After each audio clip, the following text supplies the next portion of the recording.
အားလုံးပဲမင်္ဂလာပါခင်ဗျာဆိုတော့ကျွန်တော်ဒီနေ့ဆွေးနွေးပေးခြင်းတဲ့ခေါင်းစဉ်လေးကဘာလဲဆိုတော့ကျွန်တော် YouTube မှာအကိုတယောက်ကလာမေးထားတာရှိတယ်။ကျွန်တော်တို့ဒီမူစေဝါထူးသဖြင့်ဒီစိတ်ကြွစေကိုရေရှည်သုံးဆွဲလာတဲ့အခါမှာနှစ်ရှည်လာမှကြာလာတဲ့အခါမှာဖျက်ရခတ်တယ်လို့ပြောကြတယ်သုံးတဲ့လူတွေကတော့အသွေးရဲ့အသားရဲ့တောင်းတတယ်ရက်လို့မရဘူးမသုံးဘဲနေလို့မရဘူးလို့ပြောကြတာရှိတယ်ဒါဟုတ်ပါသလားဆိုပြီးတော့ကျွန်တော်မေးထားတာရှိရဲဆိုတော့ဒါဟုတ်တယ်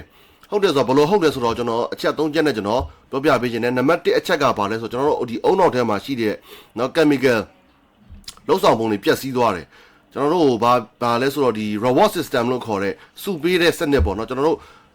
ဘဝမှာနေထိုင်တဲ့အခါမှာကျွန်တော်လုပ်တဲ့အလုပ်ကလေးတွေရှိတယ်ဖြည့်တဲ့ဆောင်မွေးပွဲလေးတွေတော့အခုဆိုရင်10တန်းဆောင်ဝဲနော် sorry 12တန်းဆောင်ဝဲ grade ဆောင်ဝဲဖြည့်နေရရှိတယ်ဆောင်ဝဲဖြည့်တဲ့အခါမှာအောင်သွားတဲ့အခါမှာပျော်ရွှင်မှုရတယ်အုံနောက်ကနေ dopamine ကိုထုတ်ပေးတယ်ဆိုတော့အဲ့ dopamine ဆိုတဲ့ဒီလူကိုပျော်ရွှင်စေတဲ့ chemical လေးကကျွန်တော်တို့တွတ်တူတမယိုးကြဒီလိုမျိုးကျွန်တော်တို့ဘဝမှာကောင်းတဲ့မွန်နဲ့เนาะဒီတိုးတက်ကြောင်းတွေလှုပ်လာပြီးတော့သူပုံမှန်လေးထွက်နေရကနေဒီစိတ်ကြွစေသုံးတဲ့အခါမှာအစထောင်ပေါင်းများစွာလိုအပ်တာတဲ့ပို့ထုတ်ပေးတဲ့အတွက်ကြာလာတဲ့အခါမှာမဖြစ်တော့ဒီမူဝေးစေဝါသုံးဆွဲမှတန်လေးဒိုပမင်းကထွက်လာတော့တယ်သူ့ဘာသာသူ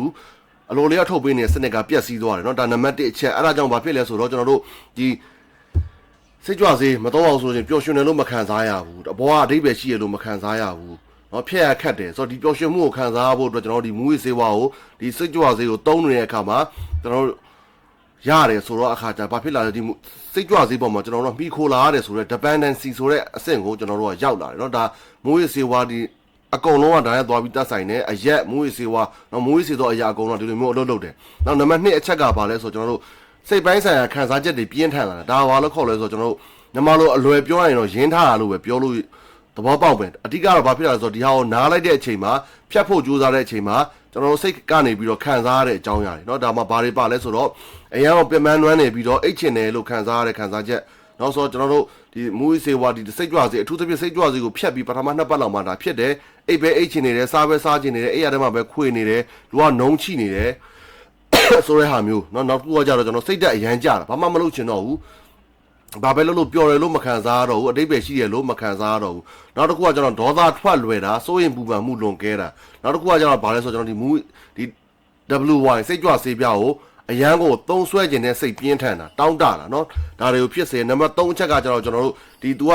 ဒီစိတ်ကြွစေကျွန်တော်ဒီအုံနောက်ဦးကောင်းပိုင်းဒီအရှေ့ပိုင်းကိုအဓိက तू ကသွားဒုက္ခပေးတယ်အဲ့အရှေ့ပိုင်းကလည်းကျွန်တော်တို့ဘာလို့ तू ကထောက်ပံ့ပေးလဲဆိုကျွန်တော်တို့ဆုံးဖြတ်ချက်ချဖို့အတွက်ဆုံးဖြတ်ချက်ဆိုတဲ့အခါမှာလည်းမှန်ကန်တဲ့ဆုံးဖြတ်ချက်တွေဖြစ်စေဖို့အတွက်ကိုအထောက်ပံ့ပေးတဲ့အစိတ်အပိုင်းကဒီအရှေ့ပိုင်းမှာရှိတယ်ဆိုတော့အဲ့ဒီဟာကိုသူကသွားပြီးတော့တိုက်ရိုက်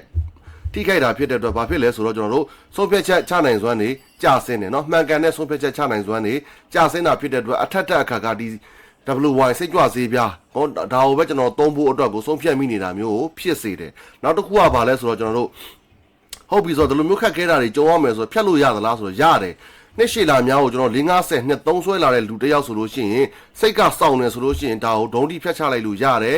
အရှိကကျွန်တော်ပြောသွားခဲ့တဲ့ဒီကိုခံရမယ့်ခံစားချက်တွေကတော့ပို့ပြီးတော့သူများထက်ပြင်းထန်လိမ့်မယ်ဆိုတော့အဲ့ဒီအချိန်မှာအကောင်းဆုံးအလုပ်တင်ဆုံးအရာကတော့ကျွန်တော်တို့ကျွမ်းကျင်သူနဲ့တိုင်ပင်ပြီးဖြတ်ပါเนาะကျွန်တော်တို့